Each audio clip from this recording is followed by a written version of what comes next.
Here we go.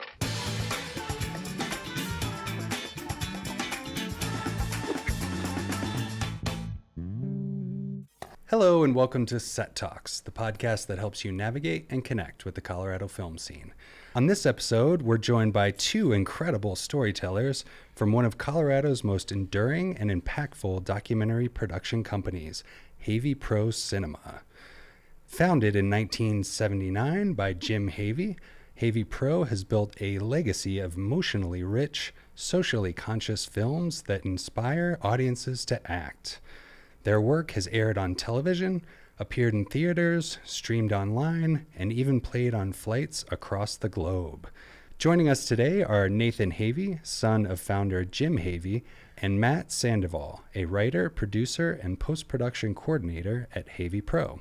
Together, they bring a wealth of experience, passion, and purpose to every project they touch, including past work like Beyond Zero and their latest film, One Big Island in Space. Thank you guys for coming on the show. It's our pleasure to be here, Nick. Thanks for having us. Thank you very much. How's your guys' week going? Well, we had a pretty busy week last week. We were basically filming and having meetings for the whole week with our client, One Big Island in Space. But this week is no different. We are filming with multiple clients this week with multiple teams, and we are, just for context, by I mean multiple teams, we're about a team of 4. So That's right. Nice, cool. And meanwhile, it's on me to get a bunch of scripts done so that when they get done with the filming this week, we can start on post with a bunch of the stuff we shot last week. So it's full press. Oh, I'm sure. Yeah, I've been busy too the past week.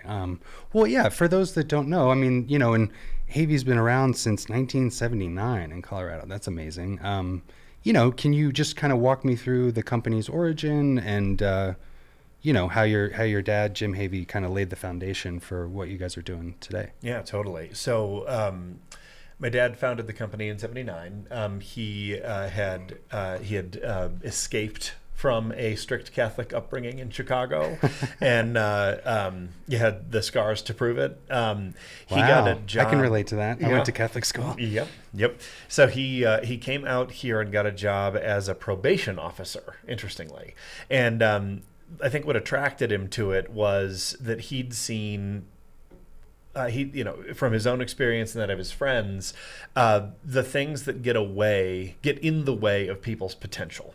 Right. Sure. And as a probation officer, he told early stories of taking a group of quote unquote juvenile delinquents and kicking their asses up a 14er to have them see that they could do it. That's cool. He died about 18 months ago, and we got some letters. Yeah, thank you. We got some letters after the funeral from people that knew him back then, who said that he helped them to really turn their life around, and made a huge difference. And I think that part of as a society, there's all these things that are still in place that really frustrate people's potential. They're just these barriers that a lot of people face, and I think that the beginning of Havey Pro was him doing like fundraising slideshows for a lot of the nonprofit community that worked in and around that space, on early versions of criminal justice reform and all that kind of stuff. And so that was sort of the foundation of the socially conscious part of it.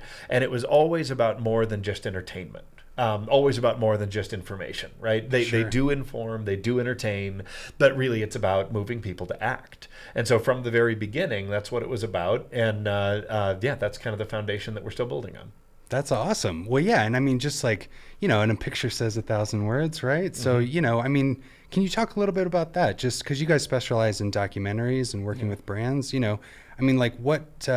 let's just talk about the power of storytelling and filmmaking and, why are documentaries important? Sure. And maybe important too for brands to get involved with as a, marketing tool, I suppose. Yeah. Do you want to take the first crack, Matt? I can sort of, just for context, I'm relatively new to this company. I started last year in January as a part-time freelancer, and it was my first time really delving into the world of documentary features. Initially, as most filmmakers are, as they go through film school or their early career, they want to be involved with narrative films and kind of only exist in that world. But I think there's a lot of value in telling raw, emotional human stories. And I think a lot of brands and organizations are looking for ways to connect beyond what is a traditional advertisement and actually tell the stories that impact them, because they know it will also impact others. And as a filmmaker, it's really shifted my approach to each project in that, you know, even with our coffee projects, after I went to a coffee farm, I shifted my whole view as to how to approach each of those films. And it's something unlike anything else, where you can make an entire film and then, as an editor, but then afterwards visit the actual place and you recognize everywhere you've already basically lived in. And it's a really surreal moment, but there's a certain things that you just remember that you carry with you in the editing process, like the smells of the farm, the sound of it is also very particular. Often it's just such a busy environment, but there's this beautiful like soundscape that I think is really important to capture, and those little small details you get just from really trying to authentically capture the real world through documentary that is very different than the narrative process, I would say. No, for sure. And the only thing I'd add is I think we all know this intuitively, but stories they're just so powerful. And I was reading a book. There's a really relatively obscure author, so obscure I can't remember his name, but I remember the book title, and it's called Story Smart.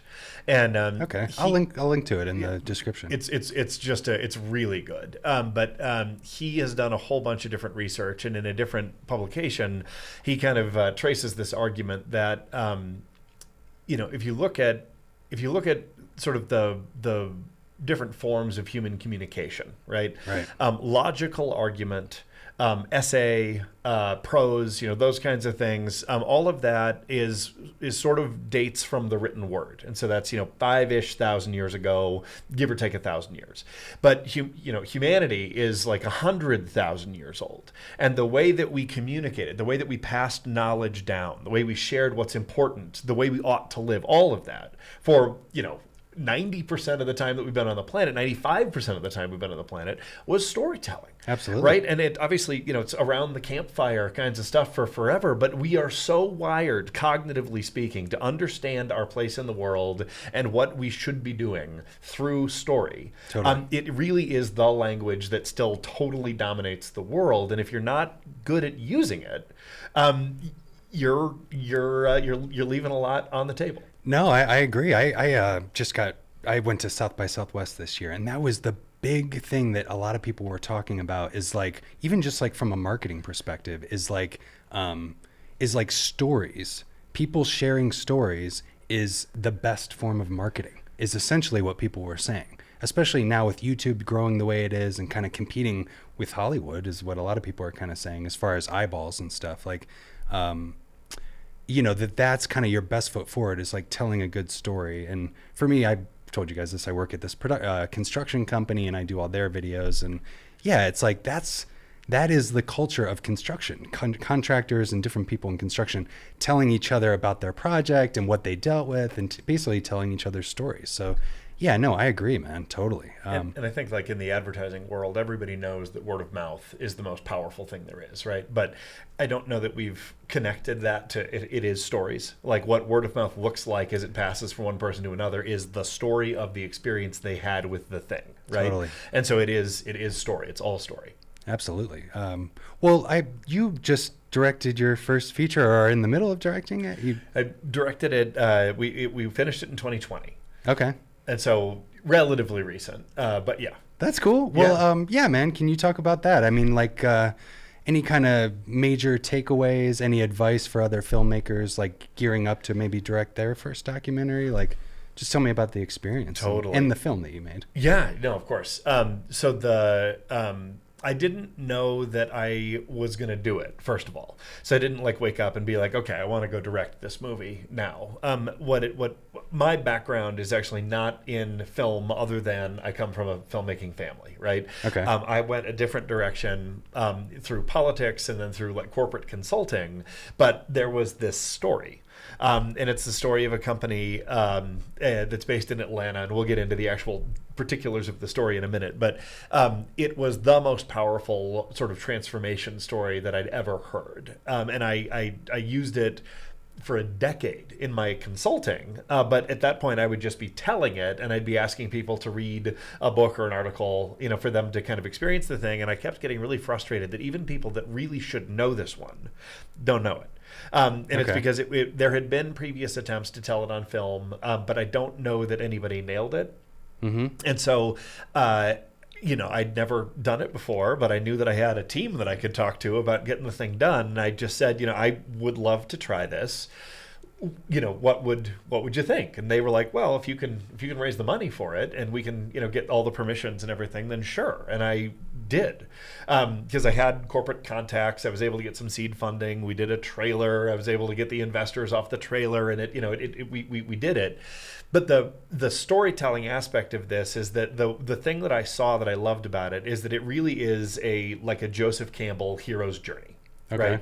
Right. It's that's like the blueprint for all of Hollywood. We Sure. can't get enough of those stories. We watch them, not just in the Marvel universe, but like 90% of what Hollywood does, right, is a hero's journey. Totally. And interestingly, those are the stories, says Joseph Campbell, that survived from antiquity, right? So for that 100,000 years of us telling stories, the ones that survive tend to have that hero's journey pattern. And so there's something in it about the way that we understand ourselves. Sure. And I didn't know if it was going to work. I'd never done it before. And so we were able to do the interviews, and I was able to get a script together that kind of had the hero's journey arc. And it really did. We won the Audience Choice Award for Best Doc at the Denver Film Festival that year. We won Best Story, even against the narrative features at Boston. Wow. And then it's gone literally all over the world. It's kind of by popular demand. This thing's now subtitled in 14, maybe 15 now languages. Mm-hmm. It's being taught in 300 some business schools all over the world. It's been used by some of the biggest companies in the world to teach their teams sort of what they need to be doing for sustainability. And then, it's on airplanes all over, ironically. And then we just 2 weeks ago did the streaming release. And so it's on Google Play right now. And then we expect it to go on Amazon and Tubi within the next couple of weeks. And That's so it's amazing, cool. man. Congratulations. Yeah. And I think the thing I learned, thank you. Yeah. I think the thing I learned is that form of the hero's journey really is something that works. But I think that there's a fundamental issue with it. In the way that we kind of have popularized it. And it's this myth of the exceptional individual, right? Because the truth is, nobody does anything significant without a team, right? You just don't. And the way that the story that this movie Beyond Zero tells had been done in the past is this exceptional individual telling, and it's just not the truth. And so when somebody sees that and they ask themselves if they can have an impact, and they're like, well, I'm not an exceptional individual like that, so no. Or if a company looks at it and they're like, well, we don't have that guy. Well, you don't need that guy. That's the most pernicious sort of lie that's out there. And the way that the story unfolds in Beyond Zero is that it was somebody who was able to communicate a nice vision.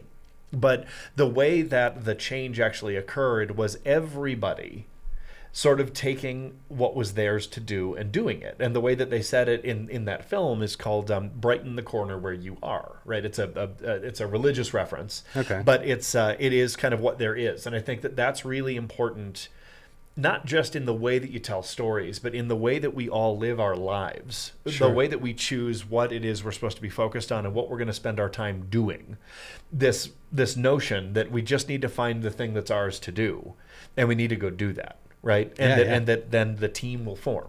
It'll come around. And so for me, that's been very, very instructive, that all of the rest of the stories that I want to work on, all the rest of the films we want to make, will, at least for the foreseeable future, follow that same kind of a model. And it's been working. It's been really working. That's awesome. Well, so where can people go? What's the easiest way for people to go watch it? Right now, Google Play is the spot, if they're in North America. We haven't done the international release yet, but in North America, I think it's like $2 on Google Play right now. So Beyond Zero, go watch it. That's right. Cool. And I guess if they didn't want to spend the $2, that's also on Hoopla, which you can get through your local library, and then it would be free. Awesome. And I will link to this stuff in the description. Sure. Well, yeah, Matt, tell me about some of your background. I mean, you said you did freelance work, and then it sounds like you wear multiple hats at Havey Pro. So kind of, just like your past experience and then leading into working at Absolutely. Havey. Yeah, thank you for asking that.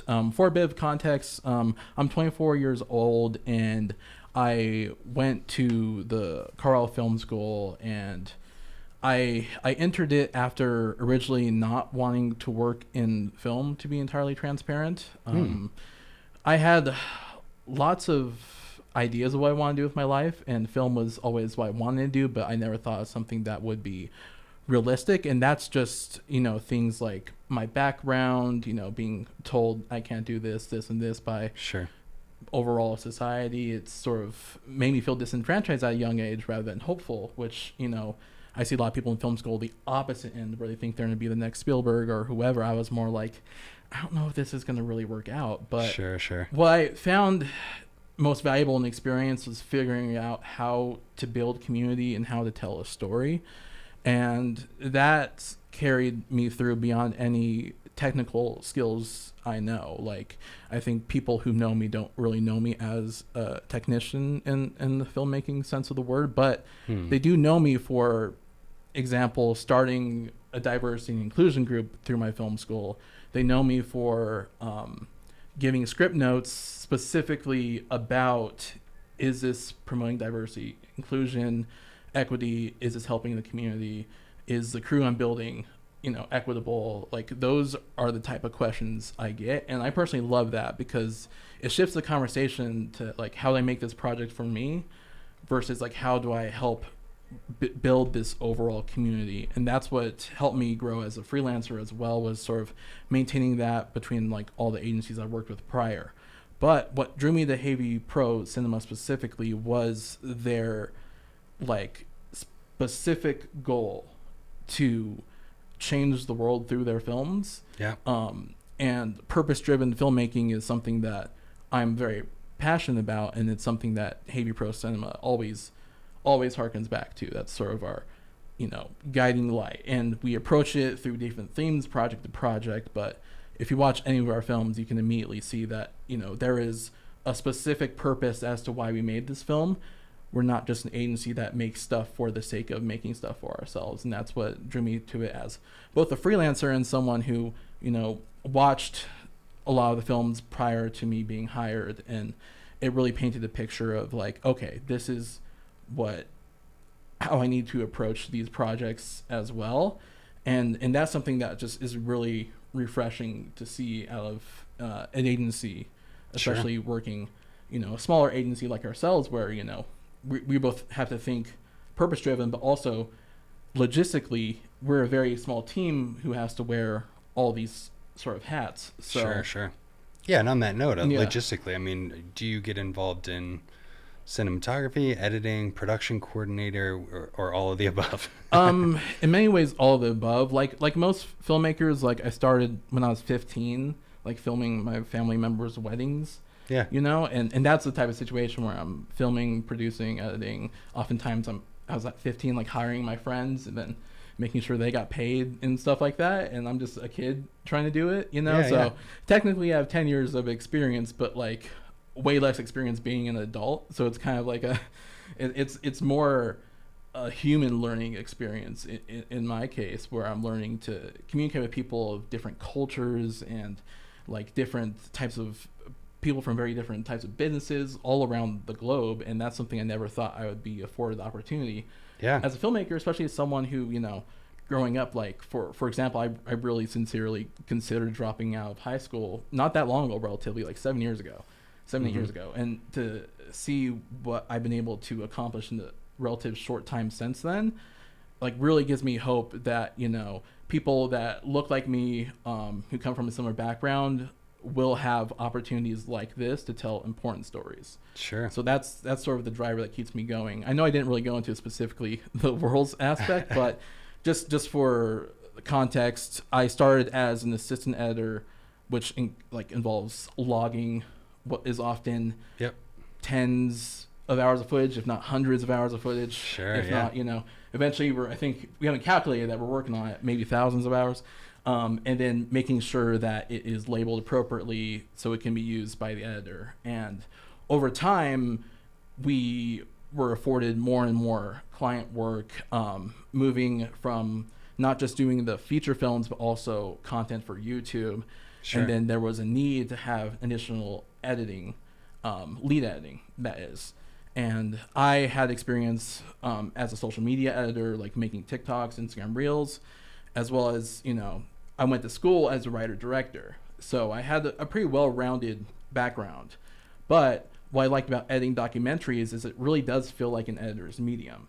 And that so much of it, like the director, who's often Nathan Havey, has to trust me to match the footage and then add to what's in the script. Like finding the sound bites out of the hundreds of hours of footage that really enforces the theme. And that's a lot of trust for a director to have. It's like, if you're writing a narrative script, you can like go point by point, this is exactly what we need, and capture it accordingly.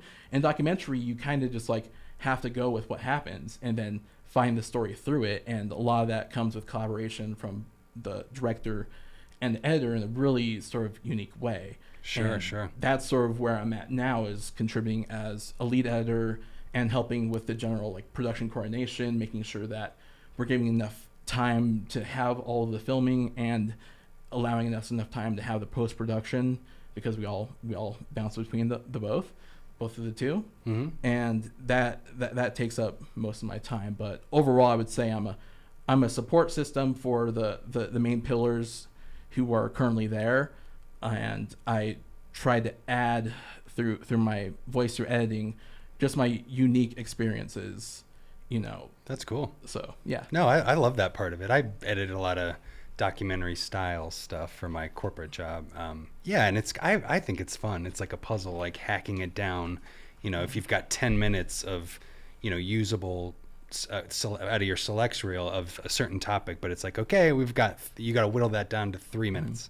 And ultimately those choices of the sound bites that make it in, or even like crafting like sound bites out of different sections of the interview, where it's like, oh, they kind of went off on a tangent and then circled back around to where they wanted to go, and then you kind of craft it to be like the perfect statement or whatever, as long as you're not manipulating what they say completely. But I love all that stuff, all those little tricks of the edit and stuff. But yeah, so let's circle back around to Beyond Zero a little bit. Can you talk more about that, like the inspiration of the story? I'd be interested to know too, like, it's always cool to hear about like how much is interviews, and then how much is like narration, and how much planning ahead of time did you do about in terms of maybe the structure of the film? Like you said, A Hero's Journey is a pretty specific structure. I mean, are you laying that structure out and knowing going into these shoots and these interviews, like where you're going to hit on those parts of the story ahead of time? Like just, I don't know, structure and inspiration. Tell me about that. So I think the story, just to kind of set the table for it, is there was a carpet company. Don't fall asleep yet. But it's a carpet company that had grown to be a Fortune 500 company from like the mid 70s to 94, right? And in 1994, they lost a huge order because they couldn't answer the question, what are you doing for the environment? And the company's name is Interface, and the CEO is named Ray Anderson. And it sent him into a little bit of a tailspin, because he was the sort of founder of the company. He remembered a day that he had all of his equipment set up, ready to process carpet tiles, and there wasn't a single order on the books. And so he's like, he says in the film, the next order is the next heartbeat. And so anytime you lose one, you really got to pay attention to why. And so he tries to figure out what the heck is going on here, and he just can't answer the question. Like, they're complying with all the environmental regulations. Like, what else is there to do for the environment? And he convenes this task force to try to figure it out, and they can't tell him. They're asking him for a vision, and he's just like sweating bullets trying to answer the question. And so randomly, this isn't in the film, but I think it's an instructive little anecdote. Is that there was sort of one of his deputies is this woman named Joyce Laval, and Joyce's daughter was in college and went through a very early kind of environmental science class, and they read Paul Hawken's book, The Ecology of Commerce. And in that book, he makes a very compelling case that because of the Industrial Revolution and the way that business has been designed ever since, human activity has created a situation where all of the major life support systems of Earth are in decline.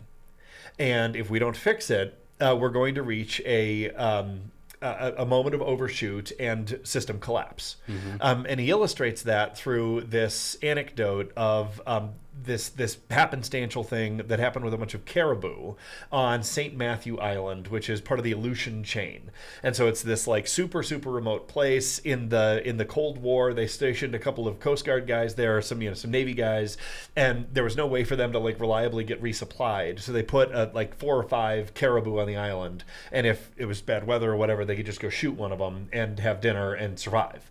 And so these caribou then multiply after the base is decommissioned. And the scientists thought that the island had a carrying capacity of about 600 reindeer. But they came back like 20 years later, and there were like 3,000 reindeer. And so they thought, well, surely we must have been wrong. And they started watching it. And they came back later, and there were 6,000 reindeer. And then they came back, and there were 42. Oh, wow. Because they had overshot. And the overshot works for a minute.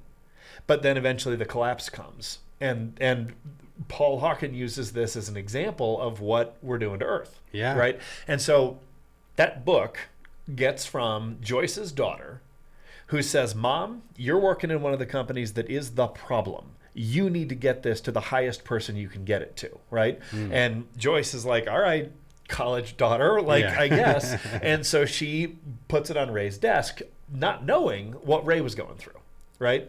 And so he's in this soup trying to figure this stuff out, has the book, takes it home and reads it, and what happens is what he calls a spear in the chest, where he realizes that all of the success, all of the things that he's built this whole time have had this blind spot. Sure. Right? And he comes into this meeting, it was on August 31st, 1994, and shocks all of the major presidents of the business around the world by saying, we're going to become a regenerative company. And he basically paraphrases the whole thing. There's tears, there's arguments, and that's how the movie opens. That's awesome. Right? And so then what happens is, over the next 25 years, they do the hard, meticulous innovation work of figuring out how you take a petroleum-intensive, super polluting company and make it actually sustainable and then regenerative. And by the end of the film, we leave them in 2020, where they have just announced that they figured out how to make a carbon sequestering carpet tile, that they've got it so dialed in now that they can actually have their manufacturing process actively sequester carbon out of the atmosphere. And that is a process we call going beyond zero, hence the name of the film, right? And so the thing that's interesting about that story is that I had encountered it relatively early on, and it just blew my mind for what is possible, right? For the way that a private company can, without sacrificing its profit motive, actually become the kind of company that can create the world we've got to create. Right. And since then, I've been able to find companies that have done it, obviously for environment and ecology, but also for a lot of the social challenges and problems that we're facing too. And so the thing that's interesting about this is that I may be blacklisted from things for saying this, but I do not like documentaries that include narration. Okay. Yeah. I think it's cheating. Okay. And I also don't like documentaries that just worship a problem. I really, what we need, I think, and again, this comes back to the 100,000 years of storytelling, right? Sometimes the stories would have been, this is what we need to be careful of. This is what we need to avoid. But often it's the stories that teach you the way through, right? Those are the ones that are most valuable. Yeah. And so what this is it's a story that would teach the business world the way through. what we're dealing with right now, because you've got a lot of folks that are like, well, yeah, climate change is a huge issue, but I got my shareholders to satisfy. And this movie shows that you actually can do both, that it's actually an advantage to a company if you take this on like your life depends on it, which it might, because it will drive the kind of innovation that will run laps around your competition, and it'll have your company be an absolute standout presence in the world, which Interface is, right? That's and cool. so that's that. And so the thing that was interesting about it is when it came out, right? I didn't know if it was going to work. That was my goal, was to try to figure out how we tell that story in that way. And so no narration, it's just the characters. Okay. I already knew the story well enough to be able to do the interviews to sort of get the arc of what needed to happen, right? And so I had the questions structured to try to get it. Yep. And there were some moments that I really wanted, but I didn't get them in the interviews. It just wasn't good enough. And so on the cutting room floor they go. But you're able to sort of stitch it together, and if you did it right, hopefully it becomes something that gets word of mouth, right? That's cool. And this is one of those things that did, which is great. And then the other thing that happened for our company on that is that after other people saw it, there were a number of sort of big business leaders that started to come to us to say, can you do that for us? Right. And if they're on a journey that's worthy, the answer is yes. And if they're not on a journey that's worthy, it's no, but we can refer you to our friends. That's awesome. Yeah. What about logistically in terms of the amount, I don't know, not, you don't have to get too specific, but like the amount of shoots, like how long did it take the shooting process? How long did the editing process take? So we super lucked out because since Interface had that sort of first declaration, they realized that they were up to something that mattered. Right.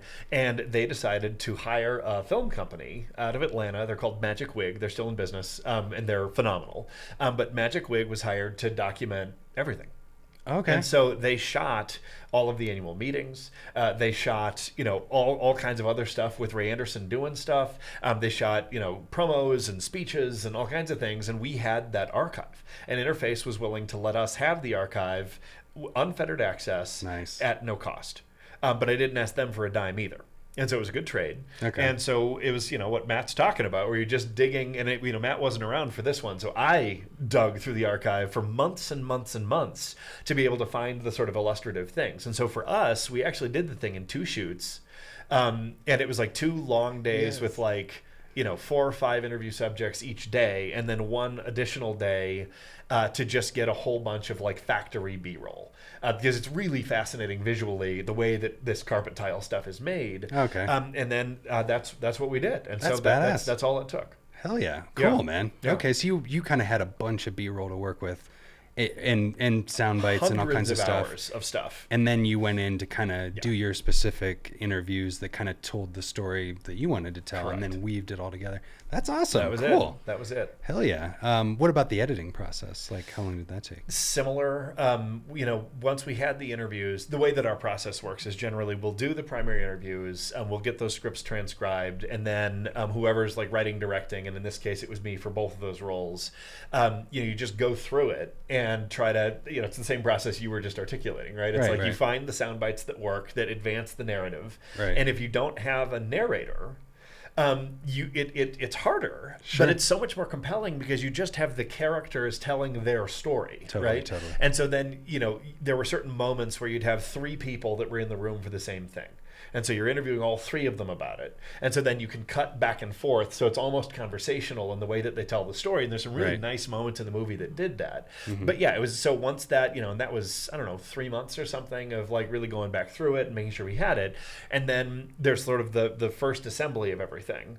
And then you see how it goes. And we like to do a lot of test screening. And I had a few different opportunities to do that, and we used a corporate thing called the Net Promoter Score, which is you ask people, scale of 1 to 10, would you recommend this to a friend, right? Okay. And the way you code it, though, is that 6 and lower is a demerit. You actually get a minus point for that. 7 and 8 is neutral.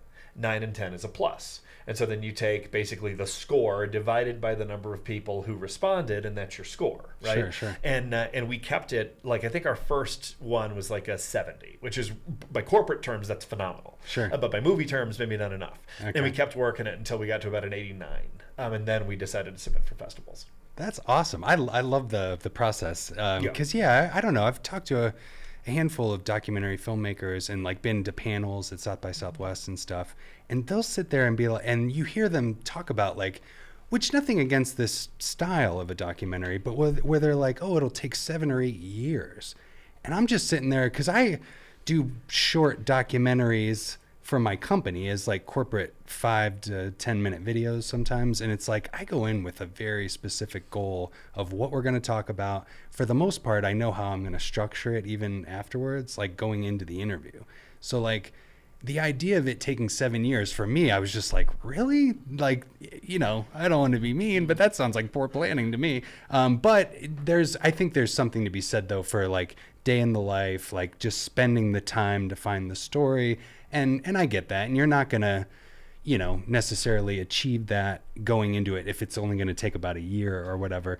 But I don't know, just me personally, in my background with the kind of videos that I've produced, I feel like I would go into it with more of that approach, you know? Yeah. And I guess I'll just say that like with Beyond Zero, we were telling a story that had already happened.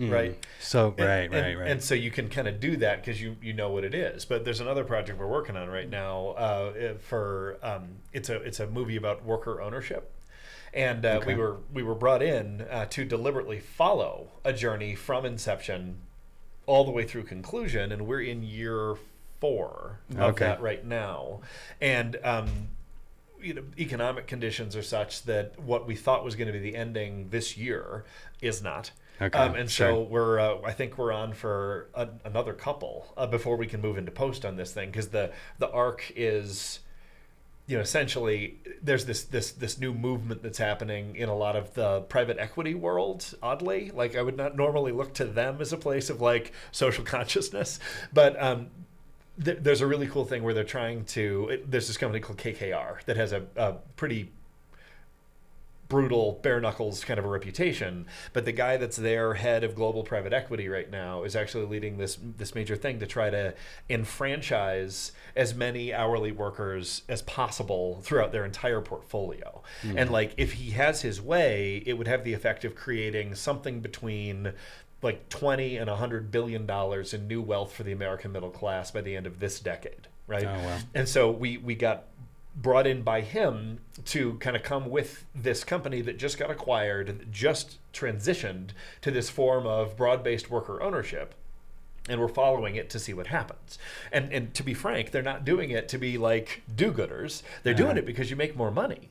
But it's not just the like private equity owners that make more money. Everybody throughout the value chain does. And that's the thing that's really transformative about it that would be pretty cool. But that one, again, is like, you know, we don't know when it's going to end, and we're on until it does. And so you kind of have to follow the story almost like a news, you know, and see where it lands 100%. and stuff. So, and which I get that. But yeah, I was just like, when they told me 7 or 8 years, I was like, damn, really? Like, how do you fund that? And like, just, I don't know, logistically, it just sounds like a lot.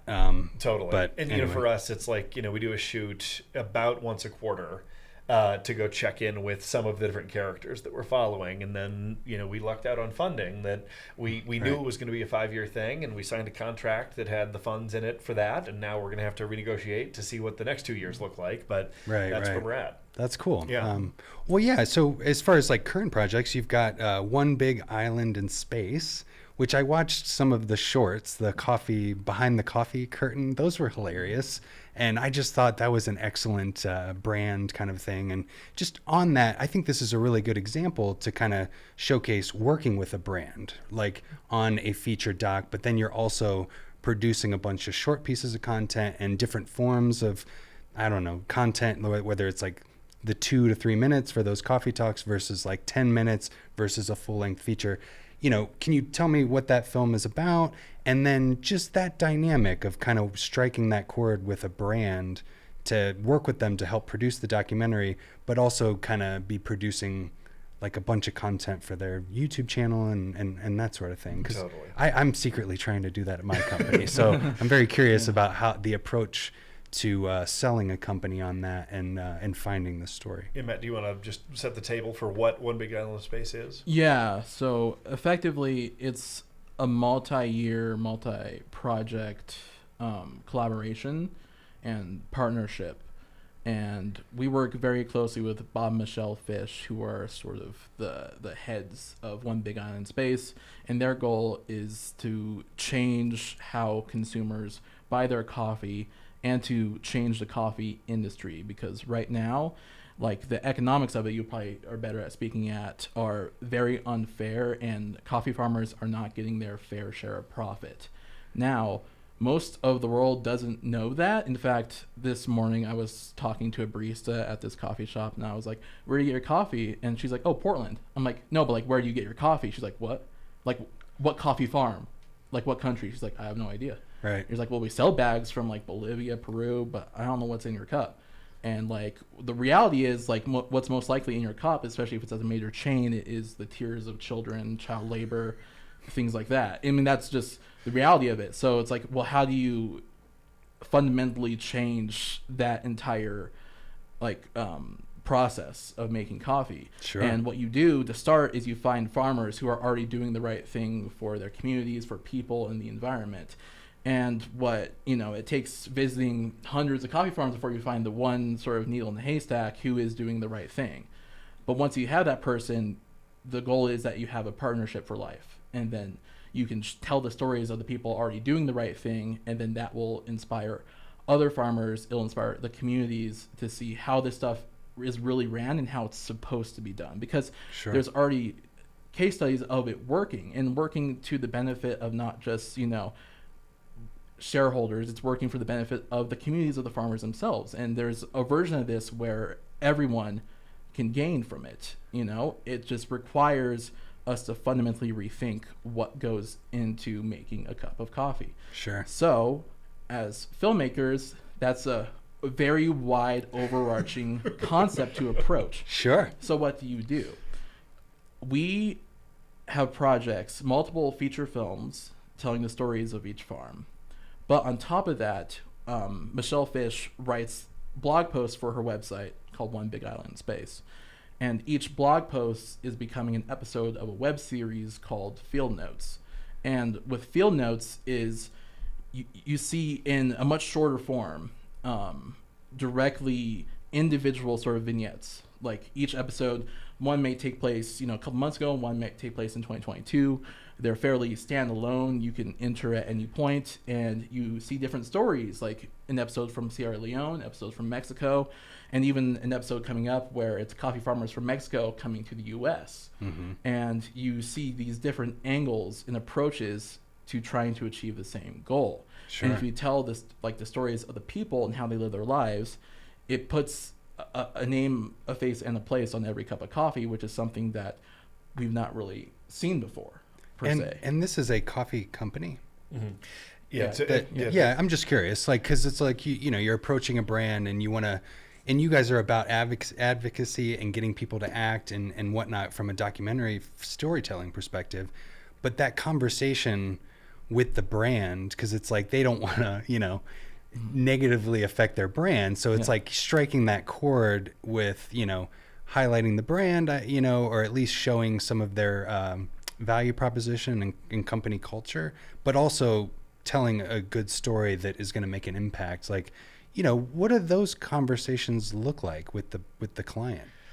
Yeah, and that's my domain for now. Okay. And so, I was, as I mentioned, kind of in the corporate consulting world before I did Beyond Zero and all this film stuff started happening. And the big thing that I worked with folks on was it goes by a number of different names, conscious capitalism, but there's a specific thing there about a company having a higher purpose.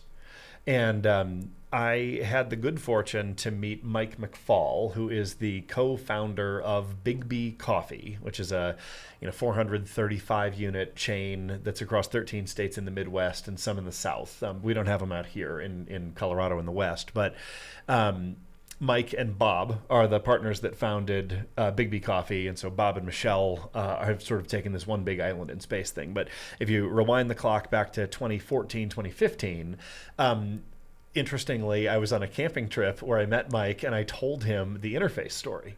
Yeah. Around a campfire. Nice, yeah.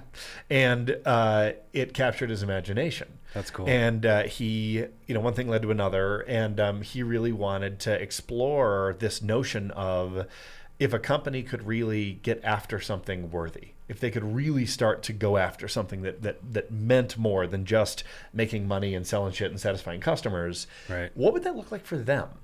And so we had that conversation with their whole team for a couple of years. And, while we're working on the culture and all kinds of stuff. And so bottom line is I developed a really, really deep relationship with them. Okay, right. And then, frankly, Bob and Mike were the ones that gave me the seed funding for Beyond Zero. And so all this world comes together. Okay. And then when Beyond Zero had the success that it had, Bob had invited me to come with him to a coffee farm.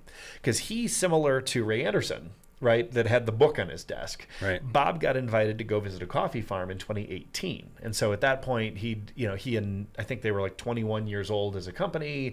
Bob and Mike had both done very, very well, but they'd never been to a coffee farm. And that's true for most coffee entrepreneurs is they're really good at like the serving it and the business on this side or the consuming side, but they've really got very limited access to what it is on the producing side. And Bob was, exactly that. And once he saw it, he couldn't unsee it. Right. And so he and Michelle then decided like this can't stay like this. Like this cannot stay like this for the world. We have to figure out how to change it. And so the first goal for them is that they're going to change their own supply chain to be 100% what they call farm direct by the end of by 2028. Okay. Is their commitment. They're at like 50 to 60% today. So they're really doing great. But, since that first visit, I was filming just with an iPhone. And we were able to like look at what this might be, and there was the sort of this vision that at the end, in 2028, they would need a way to really tell the story a la Beyond Zero, and so that was the first intention. And then we started going to more coffee farms, and then all of a sudden it was like, we've got all this footage. Like, it would be a shame to wait until 2028. And so the idea for Field Notes came. Okay. And then, the trouble with Field Notes is that they're like these really beautiful stories, but they don't really hit the notes on what is it exactly that is the problem with the industry and how is it exactly that we need to fix this. And these are how long? Bite size? 10 minutes. 10 minutes, Ish. and there's a whole series of them. And then there's multiple documentaries. Yes. And then there's the Coffee Curtain. Correct. Which And the Coffee Curtain is a scripted attempt in 2-minute chunks, right, 7 of them, right, to lay out everything that has been learned in the first like 6 years of this journey. And it, it's been pretty fun. But yeah, so that's kind of what that is. And then the other piece is that, it's a franchise system, and so they can't get out ahead of their franchisees.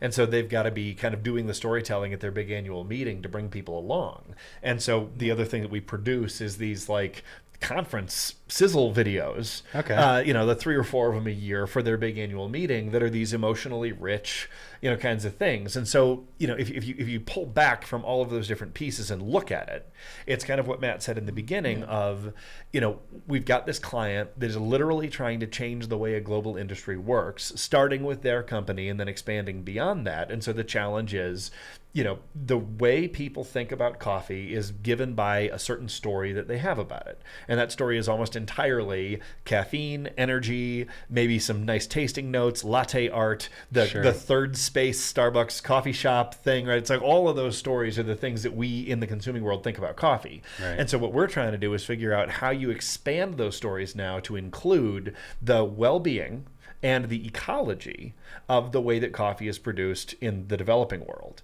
And so, people can take a look at onebigillandinspace.com and let us know what they think. No, it's awesome. I love the kind of package approach too, because it's like, then they're not just waiting for the one piece at the end. It's like they're getting something out of it right away, which I would assume that would be really attractive to a corporate brand or a company. Yeah. So yeah, no, I love that. And those Coffee Curtain videos are great, and they're entertaining, but they're educational. Like, yeah, man, I just thought those were excellent. And I can only imagine like the different pieces of content that kind of, widen your scope too of getting the message out there. Yeah. It's not just this one film that's maybe going to go to some film festivals or, what have you. It's like, you're really maximizing the worth and the sell, I would imagine, for that company and that brand. And the other thing is, sorry, Matt, just one more thing on this is that strategically speaking, a lot of times if you're trying to pitch a book or a film or whatever to the the powers that be, right, you need to show that you have access to an audience. Right, that's why stars work, because they have an audience. That's why the whole celebrity thing, right? And so Sure. the other piece of this is that we could be dark and silent, and then hope that somebody would pay attention to this thing when we've got it done. Or you can use all of these things we're doing to muddle our way through to try to build up a YouTube channel that has 1 million followers or more, or try to, build up the social media channels, get some press on this kind of stuff, actually Sure. have it be part of the conversation, so that when we approach Netflix or whomever it is in 2028 about, hey, we've got this 8 or 12 part doc series that's going to be really good. That's the actual real ugly amazingness of how they did this thing, and we've got this whole follower base that's going to eat it up. Yeah. That's a much better pitch than we're this little teeny film company from Denver and we've got a pretty cool and story. here's our one film, Exactly. even though it's a feature. But yeah, man, every single one of these pieces of content is a trailer towards promoting the feature at the end of the day. That's the idea. That's awesome. I'll also add real quick, just from my perspective, I'm Black and Latino, and a lot of the coffee producing countries are from Africa or Latin America Sure. and South America. And me going through the footage and having the opportunity of going to some of these places, it recontextualizes me thinking of where I came from myself. And that just is through a story of coffee, because what you realize is that coffee is not just a thing that's made in these countries. It is intrinsic to how the community operates. Sure. You see coffee farmers, when you think of a farm, you think of a massive plains and plains, people, lots of people working. A lot of these coffee farmers, it's just them, a small plot of land, and they have a food plant starting out with, and that's how they rely on their income. So to see that these communities are funded by this thing I sort of drink every day, it recontextualizes how I think of everything, and just the ingenuity that these communities have to have, how they have to endure climate change, and just in reality, in a lot of cases, unfortunately, racism and Sure. sexism. It's a male-dominated industry. It's a story about coffee, but it touches on all of these broader subjects, and also just a lot of the people working in coffee. I mean, there's conversation that a lot of them are older, and there's friction in terms of getting a newer generation into it because they don't see money there. But there are a lot of younger people really trying to make an impact who are around my age, and I look at that, I'm that's really inspiring just on itself as just a story about someone in business. And it's often people from Zambia and people who I wouldn't even have the opportunity of interacting with normally. So it's a global story, but it is a story that I think anyone can relate to, not just people who are in the coffee industry itself. That's cool. Well, yeah, I mean, so you the bite-sized content, I would imagine that goes on the company's YouTube channel, or you start a YouTube channel. But the feature film itself, or it sounds like there's a couple feature films in the works. Can you talk about the distribution process? I know you said you've, met with a couple different companies. That's always something that I'm curious to know about, and to be honest, don't know much about. And I know, can you tell me about that? How do you go about distributing the film? Is it a festival run for 2 years and then you make deals with different places? Or do you just, as soon as the film's made, do you start approaching these people right away? Do you have a distribution sort of post-film strategy? It's interesting. I think that there's an important distinction to make real quick between sort of how this would work as a hired gun ad agency versus sort of the way that we think about it. And so for, I guess, corporate communications and for, the ad aspect of this, we won't touch anybody that isn't actually out there trying to change the world in a way that is consistent with ecological and human thriving, right? And so there's plenty of companies that have a story to tell about that, but it's largely bullshit. Sure. If not entirely bullshit. And you don't want a doc to feel branded, right? And it just does. It just does. Yeah. And so there's a purpose for this where yes, it needs to be consistent with revenue, and the company needs to stay in business. The way that I like to think about this is your body. This is one of the examples we use in conscious capitalism all the time. Your body must make red blood cells for you to stay alive. Right. Okay. If it stops doing that, you're going to die. Right. Mm-hmm. But would you say that the purpose of your life is making red blood cells?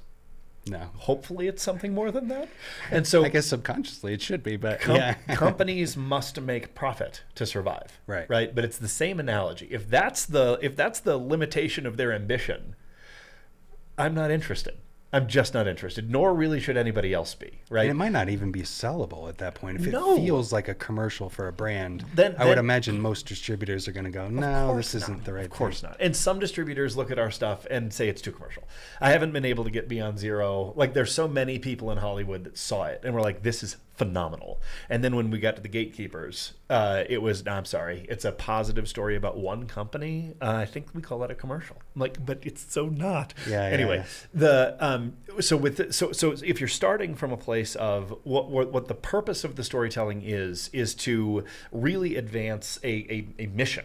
Right, we need to change the way that coffee is bought and sold around the world. Right, that's the point of it. And then yes, the documentary. You know, if you find this bag of coffee, right, from La Fortaleza in Chiapas, Mexico, and there's a QR code on there, and you can click it and see either one of the field notes, or that's our first feature. It's called La Fortaleza, and you can actually meet and understand the lives, the struggles, the commitment, the love. I mean, it's so freaking compelling when you really understand who these people are. You're gonna be like, well, that's pretty much the only coffee I want to drink for the rest of my life. I'm good, right? So it will be good for sales and for brand building and for all those kinds of things, but that's not the intention. The intention is to actually be something that has this amazing exemplar, of which there are millions around the world, who are dealing with the community building, the ecology, the difficulty in the political situations, the abject poverty, and all of that stuff, and yet they're finding a way to continue to create this unbelievable product that we super take for granted. Sure. Because they kind of have to. Like in Chiapas, Mexico, something like 96% of the local commercial activity is coffee, right? And if that coffee goes away, people are literally starving. Right, and a lot of these folks are indigenous, Mayan descendants and all that kind of stuff. It's a totally incredible world that so few people have any access to, and so the film La Fortaleza brings the viewer straight into that world, where you meet the people that are toiling in these coffee fields day after day after day, and you have these incredible viewpoint characters, and again, no narrator, right? It's in Spanish, it's local language stuff, and it's a really, really compelling story of this guy named Pascual Castillo and his wife Maria Esther Sault. And the commitment that they've had to this community that's down there over the past about 35 years, through the Zapatista revolution and all that stuff. There's something that most people don't know. There was a infestation of a thing called rust, roya, that took production in Chiapas like almost to zero in the space of about 2 months, and like we were talking about mass starvation. It hardly made news outside of the coffee industry. And then Pascual and Maria Esther invested a ton of their own money to figure out how you could restart coffee, so that within about 2.5, 3 years, they were able to bring it back and saved God knows how many lives and all that kind of stuff. And it's like just this incredible story. And all of this is what's in the cup of coffee. Sure, but nobody knows this stuff, right? And so for that film, to get to your question, forgive me. No, you're good. I was going to say, it's like the story needs to be in the right place for it to even be like something that distributors would want. Exactly. But when you go to approach that, you touched on it earlier in terms of building an audience ahead of time. Yes. What does that conversation look like? How do you pitch these people to, ultimately distribute your film? Well, it's kind of a work in progress, as anybody who's in the film industry will know well. All of the tried and true methods are broken. Correct, right. And it's a very, very dynamic landscape. And so I think it's different for every project. It is. And the question that we ask ourselves is, who are the likely audiences for this? Like, who's going to be into it? And then the other question is, who do we need to be into it? Right. And so then you just kind of try to place the thing in various. So with this film in particular, we're really focusing on a Latin American strategy, Latin American characters. It's a Spanish language primary film. I've got some connections through my past corporate consulting with a couple of big companies in and across Latin America, and a couple of big universities in and across Latin America. And so what we are working on is a couple of major premiere screenings in Mexico City and Monterrey, when there's a big relationship in Monterrey that the coffee company has. And I think we might be able to get a couple of like Mexican film executives there, including maybe the guy that owns the largest movie theater chain throughout Latin America. Okay. And if he likes it, then cool. That'd be a great opportunity. And if he doesn't, then oh well, we're right back where we started. Sure. But the other thing, like for festivals, I don't hold out much hope, and maybe I should be a little bit more hopeful, but I'm going to get into a festival and I'm going to get discovered and somebody's going to buy my movie. Yes. And you could also be buying those lottery tickets every morning. And I think you get about the same odds. You know what I mean? Sure. And so the function of a festival for me is audience testing. It's laurels, because I always love seeing laurels on a poster. Yeah. A little bit of credibility, there. And it's an opportunity to just get out there a little bit and see what's going on. But I wouldn't spend a ton of time on it, but we definitely do it as a matter of course. And also just, you don't know, so you apply to 15 festivals, and if you get into 3, right, okay, if you get into 7, okay, and so it's just a good sort of like, could this go that way? No. Okay, then we got to go a different way, or maybe we do have some game there. So that's kind of the way it goes. And then the one other thing I'll say about us is that these are all funded in advance. Right. Beyond Zero was not, but the rest of them are. And so we don't need to make our money back. We don't need them to be commercially successful. Right. Then it becomes about, is there a way that we can really distribute this stuff creatively? And so one of the cooler ideas with the coffee stuff is there's a number of different partners in this world that could literally put a QR code on the bags. And it's like, okay, let's try that. Let's see what kind of, so we're just throwing stuff at the wall to see what sticks. Cool. Yeah. And again, it's probably different for every project, but going into it, your guys' strategy of kind of working with that brand to produce bite-sized content that does build an audience, it's going to make that conversation a lot easier, I would imagine. Yeah, that's the hope. But absolutely. Cool. Yeah. Well, let's, what's next for Havey Pro talent? What's on the horizon for you guys? Do you have any certain projects, if you're allowed to talk about them? It's okay if I briefly touch on Rocky Flats a bit too. Yeah, go for it. That is, for context, I started as a part-time freelancer, and then there was a point where I was brought on 2 days a week, then 3 days, and then at that time, Nathan Church, who is, and Alicia, who are the main people in the office every day, approached me to work on this project called Full Body Burden, based off a book by, is it Kirsten or Kristen? I think it's Kristen Iverson. Kristen Iverson. And it is a story that they were shocked to find out I had no idea about. I had no idea what the Rocky Flats nuclear plant was, for context, and I've lived here my entire life. And by here, I mean Denver, Adams County, this sort of Denver metro area. And Matt, what is the Rocky Flats nuclear plant? Yeah, the Rocky Flats nuclear plant is a plant that is, it's kind of just outside of Broomfield, right? It's in Arvada technically. It's in this plains area. Not a whole lot of development is out there, but it's very close, very, very close to several communities there, like residential communities. And during the Cold War, a lot of residents in these communities were hired to work at this plant. And what happened in the plant was not supposed to be talked out outside the plant. It was basically it was a government job in which you couldn't really talk about what you're making.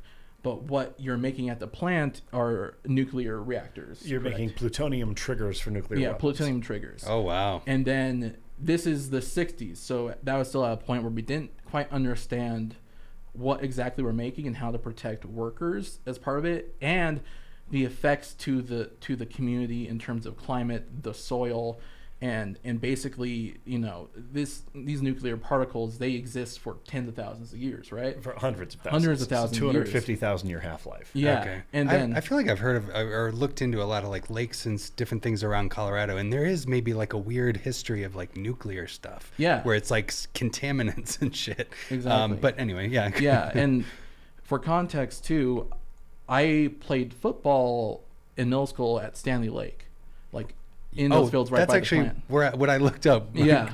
I was going to go paddleboarding at Stanley Lake, and then it was actually it's it's got a bad rap for old stuff that has contaminated it and stuff like that. Yeah. If I may, one of the shocking statistics that Ms. Iverson has in her book is I think there was enough plutonium that is unaccounted for after they shut down Rocky Flats. It's enough of plutonium to deliver a fatal dose to every man, woman, and child on the planet. Oh, wow. That's crazy. And I had no idea. So I was playing football at Stanley Lake, getting tackles, just getting covered in all this dirt. My family had no idea. No one really thought about it at all. And I'm learning this while editing a rough cut of this feature. So I'm like, everything someone says, I'm like, wait, what? Yeah, right. And then I'm stopping at some point to Google stuff. I'm like, wait, that's right. Wait. And then it just blew my mind. And I get to certain parts, like there were multiple occasions where there are fires, and then we narrowly avoid on a few occasions like a Chernobyl type of situation. Like legitimately it's something that would wiped out the entire Denver metro area. And like there's something that's not talked about, that's not really known, that's really kept under wraps. There were protests that occurred which people were like full on risk their lives standing on train tracks to stop the plutonium from leaving the plant. It was all this stuff, had no idea this was happening. And I finished that edit, and it's just this mind-blowing thing, and I researched it a bit more, but you sort of work from project to project, you sort of keep in the back of your brain, and you sort of move for like a few months somewhere else. But I like hiking every now and then, so I drive just like 10 minutes outside of my apartment complex, just a bit east, and I'm in this plains area. I'm not thinking, I was like, man, I kind of want to go Boulder, but I don't want to drive that far. Let me just see if there's a trail right here. And I pull up, and it says Rocky Flats Trail, I pull up Google Maps. I'm like, oh, Rocky Flats nuclear plant's right here. And then I get back in my car, and I'm just like sat there like, wait. And I realize my grandma's house is 4 minutes away from where I was at that point. Mm-hmm. In my entire life, my grandma's lived by this nuclear plant, and I had no idea. And then like this was after I edited the full film, so I'm realizing like, oh, this is directly impacting people I know. Yeah. And it like floored me entirely to realize like, and I live about 10 minutes away from the plant, like, and I had no idea. Yeah, and that's wild. You think about, those areas, there's conversations that there's like plutonium buried underneath that's not accounted for, and a bunch of this stuff that like, if it comes to light and people become aware of it, it can really impact these communities who deserve to know that this is a thing that happened. And what is the name of it again? One more time. So the film and the book, it's called Full Body Burden. It's currently, we're in the process of like editing still, but it's something that is in our relative calendar to come out for a release. And that sounds interesting. And that's a different model on that one. So the model that my dad used, and that this was a film that we've been working on for years, and it's just really, really hard to raise any money for. And so it's a kind of thing that has to sort of fit in between all the other stuff. And so it's really taken a very slow train to be able to do it, but when it's done, the book is phenomenal, and so the film, I get to see bits and pieces of it as it's completed, and it's powerful. That's awesome. Well, I'm looking forward to checking that out. Yeah, cool. Well, for our listeners, just to kind of follow your guys' work, can you guys hit on website, social media? Like, how can people follow you guys and your work, and how can they connect with you if maybe they're a local vendor or something like that? And you had mentioned that before. I don't know if it was on the podcast or beforehand, that you guys do, you hire out for vendors and stuff here and there. So, and our audience is very much like video producers and that sort of thing. Website, social media, how can people connect with you guys to follow your work, or to maybe, see about job postings and stuff? Yeah, absolutely. So currently right now I'm focused on Instagram and building that out. It's at Havey Pro Cinema, HAVEY PROCINEMA, and I'm the sort of admin of that account. So if you have any questions, you can contact me through there. And we have a newsletter. So if you go to our website, haveyprocinema.com, put your email in, you'll get direct access to some of the public stuff that we are releasing as directly as it comes out. So you'll see, episodes of field notes, you'll get trailers for some of our films, and that's a great way of just learning about what we're up to as a company, some of the behind the scenes, as well as being able to watch some of our stuff that it comes out.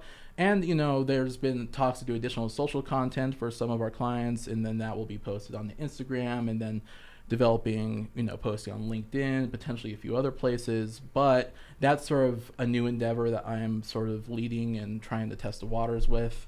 But that is also just a good place if you want to contact me with any questions. That's a great way of doing it. And that Did you want to add anything to that?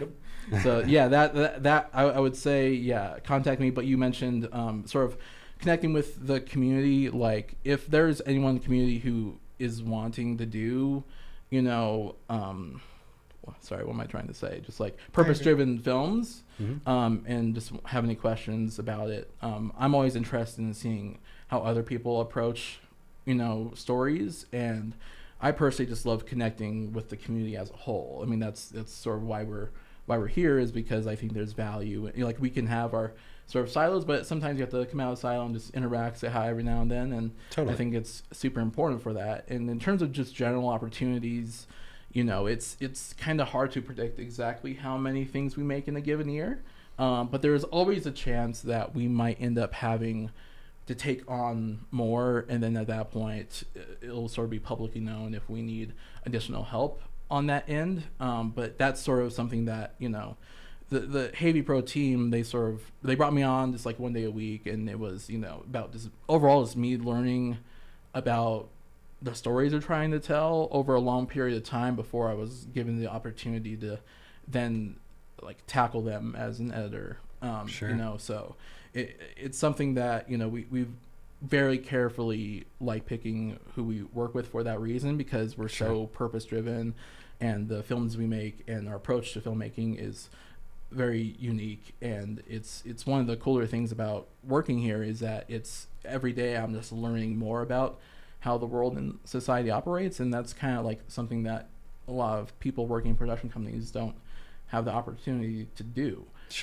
So I would say that, and I'm just generally open to taking questions if you're a Black filmmaker, Latino filmmaker, color, and just how to navigate this industry, because like, as I'm sure you know, Denver is a very Caucasian community, to put it lightly, and the filmmaking end of it's very, like, you know, also the same. And I just want to build the community of filmmakers of color too, and start that process. So for sure, all of the above, feel free to message me on Instagram and sign up for our newsletter.